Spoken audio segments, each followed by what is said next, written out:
الحمد لله الذي بنعمته تتم الصالحات. الحمد لله الذي فطر السماوات وخلق الكائنات. الحمد لله الذي يغفر الذنوب ويستر العيوب وبذكره تطمئن القلوب. الحمد لله الذي هدانا إلى الإسلام وما كنا لنهتدي لولا أن هدانا الله. وأشهد أن لا إله إلا الله وحده لا شريك له وأشهد أن محمدا عبده ورسوله. أي ثمثين في ثمثين ذو الدنيا. السلام عليكم ورحمة الله وبركاته. أما كنت نادي نوبة نيعدان نيغاونا دي دينت نوبة نظام غاما فاق الساقين أتاند النوبة سناف هكا غاوند الساقين ان كوندنسي assez académique, assez pathétique et même poétique, dans lequel je vais essayer de présenter l'islam ou de représenter l'islam selon ثان مثلا هكا في تسترومي هالشيمي إمي نزرع عطاس القبايل عطاس القبايلين والسنة تعرف وسير زدات إن شاء الله التوغال ما تسلم يتعرف التوغال ما تسلم يتقبايليت ومثلا مرة التوغال ما تسلم يتروميت لبغي غنسيوغي مدن تاموسنين هذه السنن الإسلام أكيد ديوسا ديال النصوص أكن الدنيا والسنية عندنا يوكلو تساطير غارة ذا شو في الإسلام. L'islam signifie la soumission volontaire, totale, irréversible et inconditionnelle à un Dieu unique sans le moindre associé. L'islam signifie la soumission volontaire, totale, irréversible et inconditionnelle à un Dieu unique sans le moindre associé. Des choses dernières l'islam. L'islam est le parachèvement de la même religion monothéiste qui a commencé avec les feuillets de la sagesse d'Ibrahim jusqu'au Coran de Muhammad, en passant par la Torah de Moussa et l'Injil de Isa alayhim salam. D'autres peuples n'ont pas reçu de livre saint, mais ont tout de même avoué leur soumission à un Dieu unique et pratiqué la religion d'Allah telle que prêchée par leurs prophètes respectifs, Nuh, Yunus, Ayyub alayhim salam. L'islam, religion de paix, avait été la confirmation des écritures saintes antérieures dissimulées par les gens du livre. La preuve incontestable du caractère divin du Coran fut pour les docteurs de la foi judéo-chrétienne le traitement sans la moindre ambiguïté par le prophète Mohammed des grands dossiers de leur propre tradition.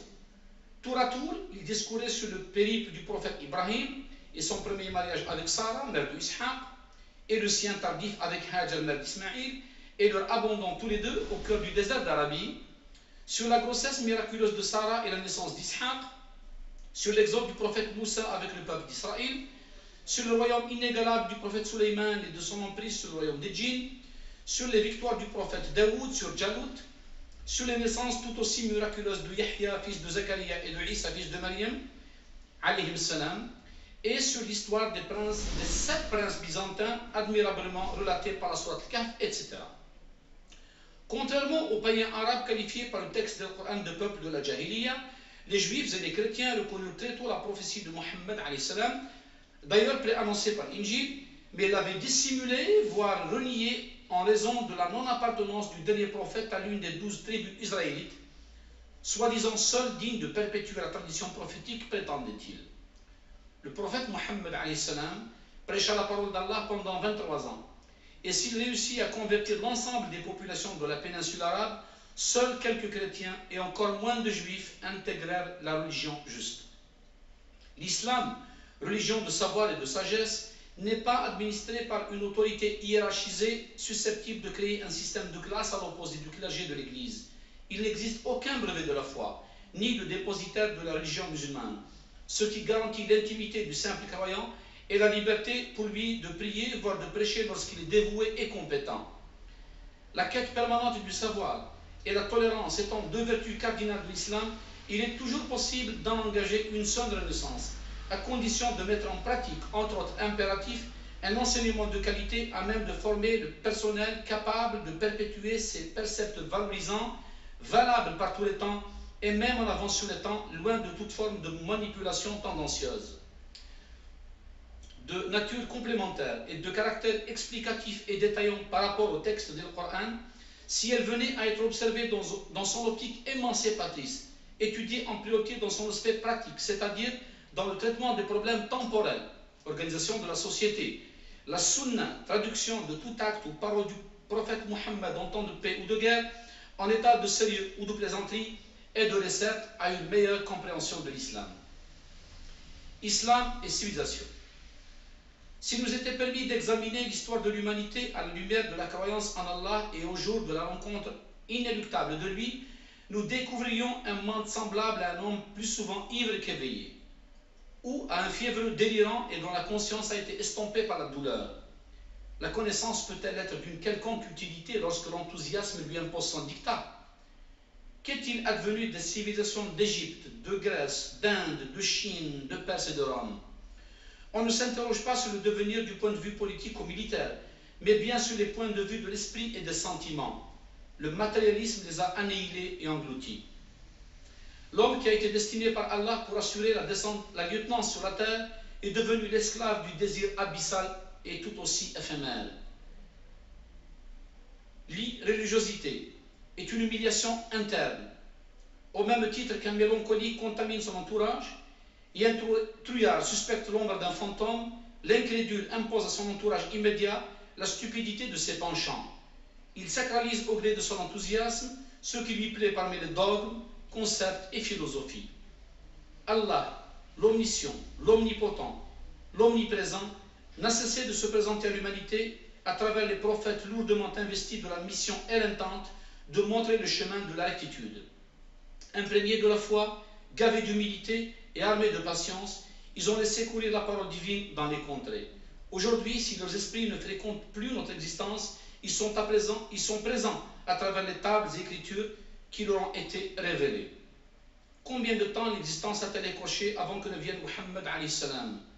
De longs siècles, au cours desquels beaucoup de savoir a été dispensé, et des expériences ont été digérées, et d'art cultivé, et de philosophie et d'idéologie enrayonnées. Avec cela, aucune nation ancienne n'a survécu à la délinquance humaine collective. Autour de nous, l'histoire s'amuse à se répéter, et de nouvelles formes de la distraction accablent l'intelligence humaine et l'entraînent dans les méandres de la controverse, voire de l'insurrection religieuse. Islam et droits de l'homme. Étonnamment récursif de par les contrées du monde prétendu civilisé, la fièvre des discours sur les droits de l'homme m'inspire.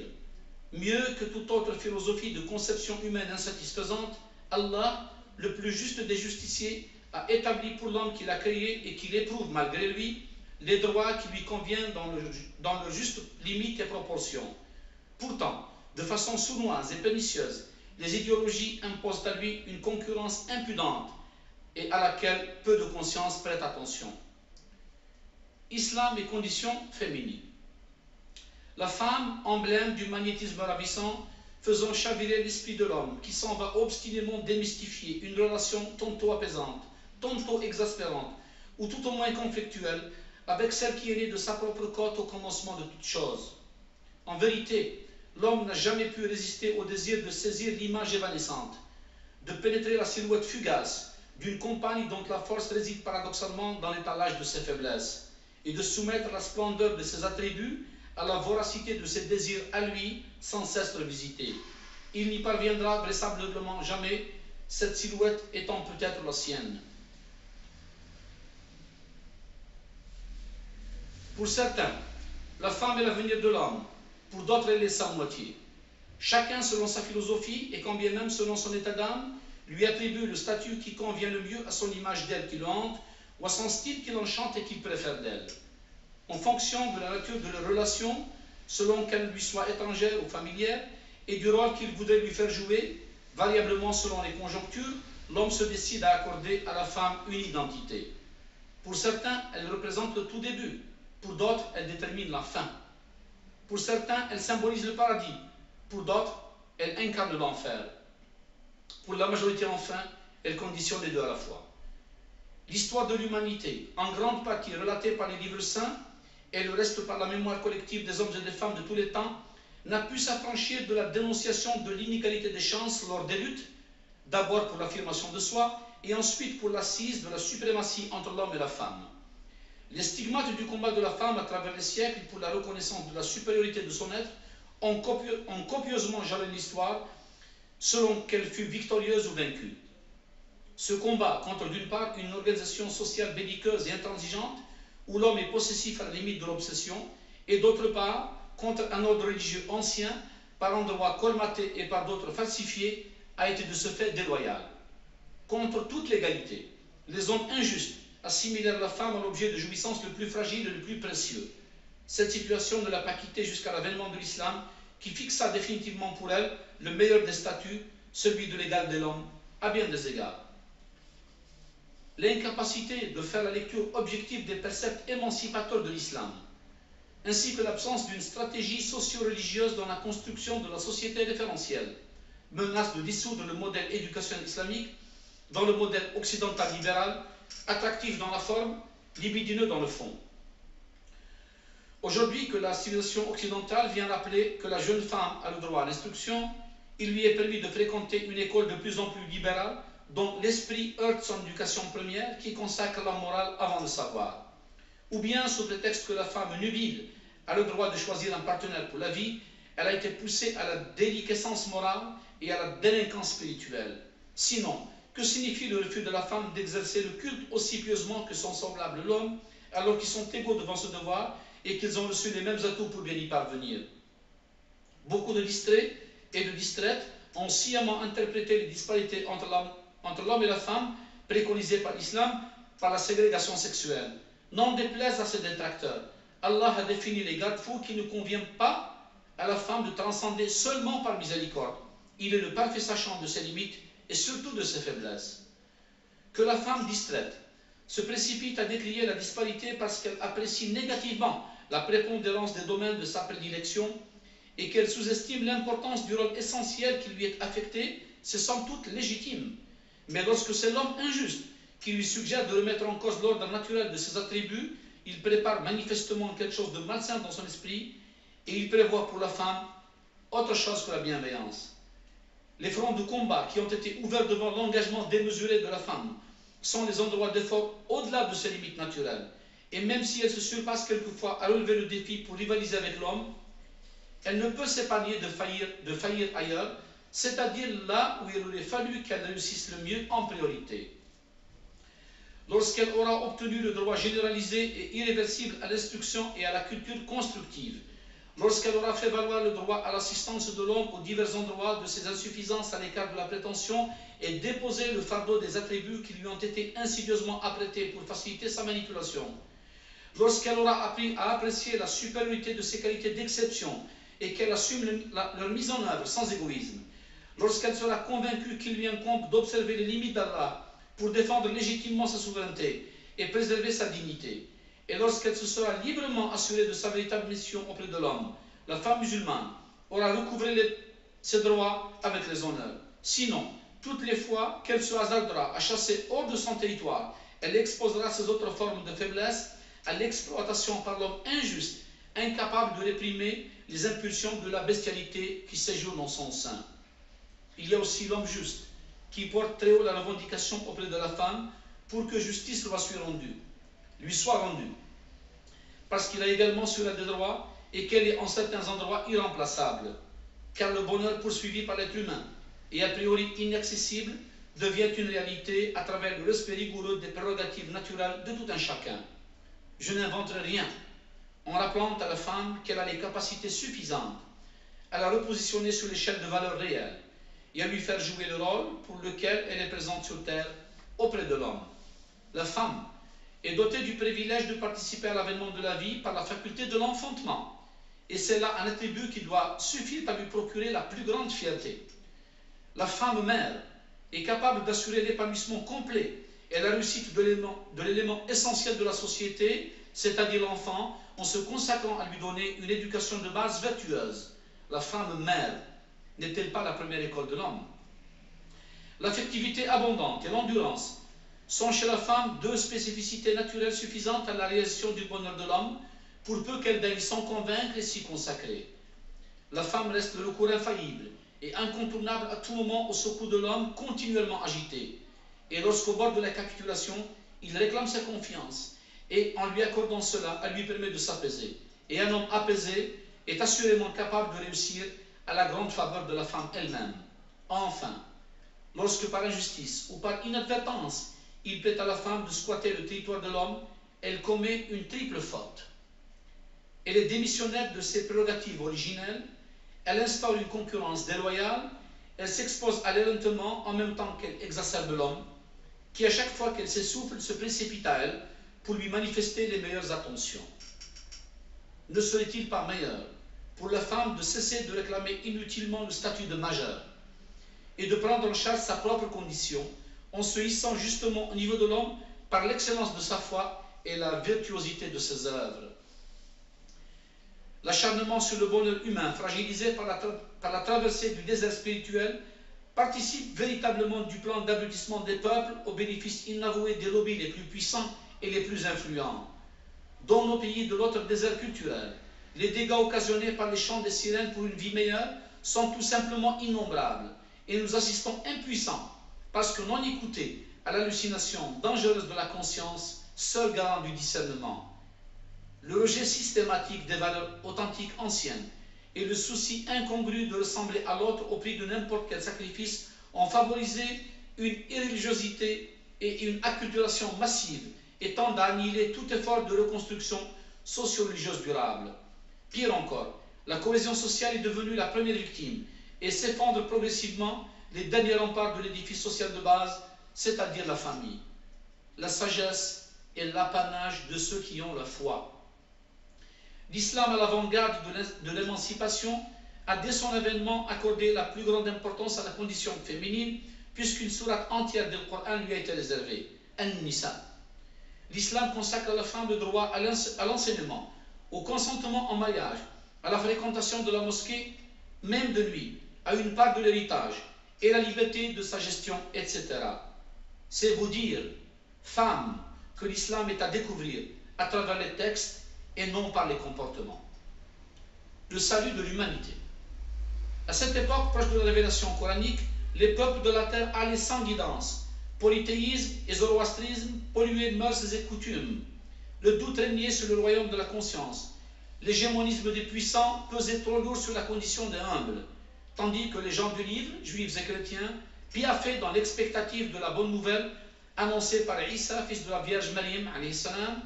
L'avènement du Paraclet était imminent. Tous les signes y concouraient, et même la terre d'asile et d'exil du dernier messager était connue des gens du livre. L'humanité allait être enfin sauvée de l'égarement. Dans le ciel, les satans, les diables, s'agitaient. Ils pressentaient quelques nouvelles, mais ils étaient portés hors de l'affaire. La nouvelle ne pouvait être que l'envoi du dernier messager, et la catégorie mécréante de ces créatures créées d'une flamme de feu sans fumée n'avait aucune chance de s'informer, car ils auraient anticipé les ruses les plus subtiles pour intercepter la dernière lettre du ciel pour l'humanité et œuvrer à l'égarement. Mais ces êtres créés, éprouvés et destinés au jugement dernier, pouvaient-ils empêcher l'ordre d'Allah qui dit à la chose soit et c'est? C'est ainsi qu'Allah a décrété que son dernier messager serait élu parmi ce peuple tali de valeur intrinsèque, rendu pourtant désuète par l'exercice de formes diverses de la ségrégation ethnique, tribale, sexuelle et sociale. La descendance, l'affiliation tribale et familiale, la réputation et la conduite de l'homme qui devait être investi de la prophétie ne devait souffrir d'aucune tare. Un homme indemne de la malfaisance, issu d'un peuple qui traîne une graine prophétique atavique depuis les temps les plus reculés, ni ses proches, ni ses alliés, qui n'étaient devenus au début de sa mission que des adversaires potentiels, apeurés par une menace observée dans une optique temporelle, c'est-à-dire dans le remaniement de l'échelle des valeurs sociales, mais changés par la suite en de redoutables ennemis, n'avaient à aucun moment estimé la parole universelle, n'avaient estimé la portée universelle de la parole extraordinaire qui allait couler de la bouche de cet homme, qu'il connaissait, certes noble, mais tout de même illettré. Comment ne pas s'arrêter sur ce détail de la noblesse? Lorsque les politistes de Mecca accusaient Mohammed ibn Abdullah de presque rien, sinon de la prétention de remettre en cause les pratiques honteuses héritées des siècles d'obscurantisme qui avaient faim d'annihiler le monothéisme pur prêché par le patriarche Ibrahim alayhi salam et après lui par son fils Ismaïl alayhi salam et dont ils se plaignaient eux-mêmes. À Mecca, Mohammed ibn Abdullah était surnommé El-Amin, l'honnête gardien du dépôt. Et pour cause, c'était dans sa propre maison que consignaient les hommes les objets de valeur à consigner au cours d'une longue absence sans la moindre crainte. À 40 ans, Mohammed ibn Abdullah allait être élu sans le désirer, ni même le savoir pour supporter le lourd fardeau du message divin avec tout ce que cela supposait comme douleur, peur et abnégation. Et ce n'était rien devant les avatars du dénigrement qu'allait lui faire subir son peuple alors qu'il était venu les sortir des ténèbres de la mécréance vers la lumière de l'adoration, bref, vers le salut de leurs âmes. Son Seigneur le guidait et le protégeait, mais il devait en toute humilité abaisser son aile pour les croyants et pardonner aux incrédules de l'intérieur au sein de son peuple qui œuvrait à son accablement. Qu'est-ce qui aurait empêché un homme destiné à ouvrir les portes du paradis après avoir été éjecté hors du temps et de l'espace lors du voyage nocturne Al-Isra ou Al-Mi'raj de se remplir d'orgueil? N'y avait-il pas vu le tout début, lorsqu'au premier ciel il rencontrait Adam alayhi salam, le père de l'humanité, qui le salua et lui donna la bénédiction, et la toute fin, lorsque le paradis et l'enfer lui furent présentés au-dessus du 7e ciel, au cours de la descente, un ange qui apparaissait pour la première fois depuis sa création le fit choisir entre deux statuts, le couronner prophète roi ou bien le proclamer serviteur messager. Alors que l'archange Jibril lui conseillait de rester modeste, il dit: je serai plutôt un serviteur messager. Un jour que j'aurai faim, j'implorerai mon Seigneur, et un autre jour que je serai rassasié, je lui rendrai la louange. À son retour d'une longue expédition du Cham, un petit souverain lui tendait un présent les mains tremblantes. Le messager d'Allah le fit asseoir et lui dit: ne me crains pas, je ne suis que le fils d'une femme qui mangeait de la viande séchée à Mecca. Aïcha, son aimable épouse et mère des croyants, radiyallahu anha, rapportait qu'il avait quitté ce monde sans s'être un seul jour rassasié du pain d'orge, alayhi salatu wassalam. Et le condensé. J'espère que vous l'avez aimé, que vous l'avez écouté attentivement. نراون داتي دار استروميت يمين سيارة زداف دورسي ديال الحون ان شاء الله مثل تغزل الامر ادي انت استعرف وادي دار استروميت ايوا كنسيو التمسنيم ايوا مثلا نسينا تعرف ونسينا الاسلام ذوا كاع اللي بغي نسيو ذي مدن غالولاون نسيو الاسلام وذو غالمدن السنن وذو غالمدن حملا وذو غالمدن ما عادش تاكوالن وذو غالمدن اذدون ديال الاسلام ان شاء الله. Et هذه النوبه اللي تدون il est tout à fait normal que j'entende avec vous les grands chapitres, les grands dossiers de l'islam. Le plus gros chapitre, je vais essayer de présenter donc l'entité divine, Allah tabaraka wa ta'ala. إميذ نتسا إذا المعبود إميذ نتسا أعياب ذي المدن إميذ نتسا إذا غدي شكان الأنبياء إذا غدي شكان الرسل إذا غدي شكان ثموسنيا إذا غدي شكان الحكمة إذا غدي شكان الرحمات الله تبارك وتعالى ورسلنا المدن. Je vais essayer de le présenter ماشي ما كنبغي نكينيا ماشي ما كنغير نمدن لكن أكن دينا نتسا تبارك وتعالى أندي دينا إن تيد dans les textes نكوني دي الإسلام نسا دو باز فارم القرآن والسنة الصحيحة. إيه دغا مثلا تعزي الأمر ذي النوبة اللي تدون تسلم une présentation de l'entité divine أكل مزمرة autant que faire se peut مثلا تعزي الأمر هذا هو الدنيا النوبة اللي تدون. بارك الله فيكم جميعا. ثاني من القرآن أكون جاردي لهنا والسلام عليكم ورحمة الله وبركاته.